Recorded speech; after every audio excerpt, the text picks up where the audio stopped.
സ്വാമി സന്ദീപാനന്ദഗിരി നേരത്തെ സുബേറിൻ്റെ കാര്യം പറഞ്ഞ പോലെ എനിക്ക് തോന്നുന്നു എല്ലാ കളികളും പരമാവധി കളികൾ ഈ വേൾഡ് കപ്പിൽ ലോകകപ്പിൽ സ്വാമി കണ്ടു എന്നാണ് ഞാൻ വിചാരിക്കുന്നത്. പല കളികൾ കഴിയുമ്പോഴും ഫേസ്ബുക്കിലൊക്കെ അതേക്കുറിച്ച് എഴുതുകയോ ചിത്രങ്ങൾ ഇടുകയോ ഒക്കെ ചെയ്തു. പ്രത്യേകിച്ച് അർജൻറ്റീനയുടെ ഒരു വരവും മികവും ഒക്കെ വലിയ തോതിൽ ആസ്വദിക്കുന്ന സ്വാമി സന്ദീപാനന്ദഗിരിയെ ഞാൻ ഫേസ്ബുക്കിൽ കാണുകയും ചെയ്തിരുന്നു. എന്താണ് ഫൈനലിനെ കുറിച്ചുള്ള സ്പെയിൻ അത്ര തന്നെ മികവോടെ അർജൻറ്റീനയുടെ ആ കളി മികവിനെ പൂട്ടാനും പ്രതിരോധിക്കാനും കഴിയുന്ന ഒരു വമ്പൻ ടീം തന്നെയാണ്, ഒരു സംശയവുമില്ല. നേരത്തെ സുബൈർ പറഞ്ഞത് കേട്ടല്ലോ. അപ്പോൾ അതുകൊണ്ട് തന്നെ എന്ത് തോന്നുന്നു ഇന്നത്തെ ഫൈനലിനെ കുറിച്ച്? ചങ്കെടുപ്പ് കൂടുതലാണോ? അല്ല ശരത്ത്, ഇന്നത്തെ ഈ ഫൈനൽ എന്ന് പറയുന്നത് നമ്മളതിനെ കാണുന്നത് വേറെ ഒരു തലത്തിലൂടെയാണ്. കാരണം അതൊരു ചരിത്രത്തിൻ്റെ ഒരു നിയോഗം കൂടിയാണ്. ചരിത്രത്തിൽ നമ്മൾ എന്താ പറയുക, എഴുതാൻ പോകുന്ന ഫുട്ബോളിൻ്റെ ചരിത്രത്തിൽ എഴുതാൻ പോകുന്ന ഒരു വലിയ ഒരു സംഭവമാണ്. ഒന്ന് എന്താ പറയുക, നമ്മൾ ഭീഷ്മരെ പോലെ ഇതിലെ ശക്തനായിട്ടുള്ള മെസ്സി, അനുഭവങ്ങളുടെ വലിയ സമ്പത്തുള്ള ഒരു അതികായനായിട്ടുള്ള ഒരാൾ, അതേ സമയത്ത് ഇതാ ഫുട്ബോൾ ലോകത്തിലേക്ക് കടന്നു വരുന്ന ഒരു വലിയ പ്രതിഭയാവുക. ഒരു അനുഭവങ്ങളുടെ പാരമ്പര്യം കുറച്ച് കുറവാണെങ്കിലും ഈ ഭീഷ്മരുടെ കയ്യിൽ, അതായത് 20 വർഷം മുമ്പ് എന്താ പറയുക കയ്യിലെടുത്തിട്ടുള്ളതാണ് മെസ്സി. നമുക്കിന്ന് സോഷ്യൽ മീഡിയയിലൊക്കെ അത് വളരെ പ്രസിദ്ധമായിട്ടുള്ള ഒരു ഇതാണ്.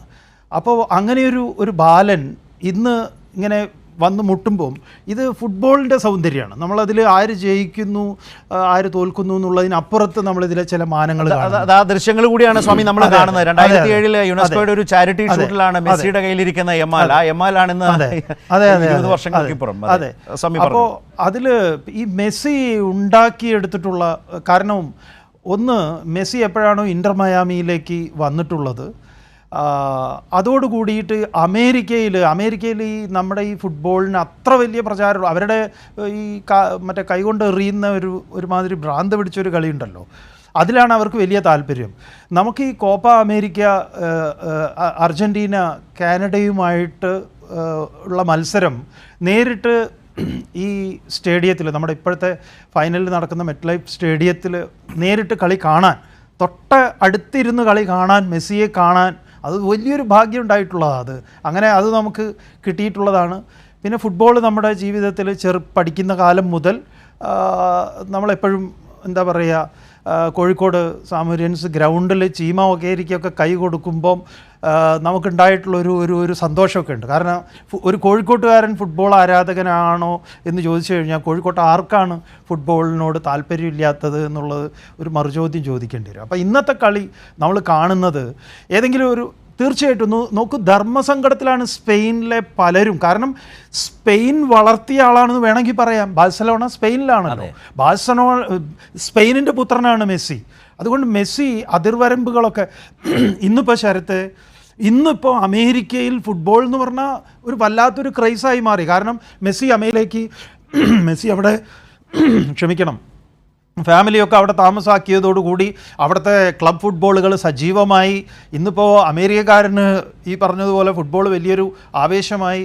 അപ്പോൾ ചരിത്രം എഴുതിയിട്ടുള്ള ഒരു മഹാപ്രതിഭയുടെ ഇന്നത്തെ ഒരു പുതിയ ഒരു തലമാണ് അത്. പിന്നെ നമുക്ക് ഇത് ചരിത്രം പരിശോധിക്കുമ്പം അത്ര ഇംഗ്ലണ്ട് അർജൻറ്റീന പോലെ ഒരു ശത്രുതയൊന്നുമുള്ള രാജ്യമല്ല. നമുക്കറിയാം, ചരിത്രം പരിശോധിച്ചാൽ ഒരു കാലത്ത് അവരുടെ കോളനിയായിരുന്നു അർജൻറ്റീന, അതിൻ്റെ ഭാഗമായിരുന്നു. പക്ഷേ അവർ തമ്മിൽ വളരെ നല്ല മാന്യമായ സൗഹൃദവും നല്ല ബന്ധവുമൊക്കെയാണുള്ളത്. അതുകൊണ്ട് ഇന്നത്തെ ജയം എന്ന് പറയുന്നത് അത് ഫുട്ബോളിൻ്റെ ജയമാണ്. അതാണ് അതിൻ്റെ ഒരു സൗന്ദര്യം. മറ്റതൊക്കെ നമുക്ക് തൽക്കാലം തീർച്ചയായിട്ടും ഹൃദയം കൊണ്ട് നമ്മൾ അങ്ങേക്കറിയാലോ, നമ്മളൊക്കെ മെസ്സിയോടൊപ്പമാണ്, അർജൻറ്റീനയോടൊപ്പമാണ് എന്നുള്ളത് വേറൊരു കാര്യം.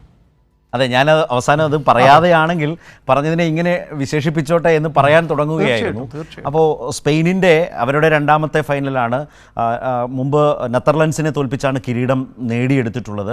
അവരെ സംബന്ധിച്ചും വളരെ അനിവാര്യമാണ് ഈ ജയം. ജയത്തിൽ കുറച്ചൊന്നും അവർക്ക് കാണാൻ കഴിയില്ല.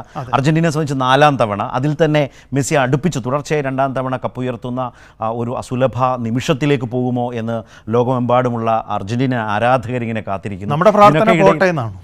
അതെ, അങ്ങനെ സംഭവിക്കട്ടെ. അതാണ് സ്വാമി പറഞ്ഞത്, സന്ദീപാനന്ദഗിരി പറഞ്ഞതാണ്.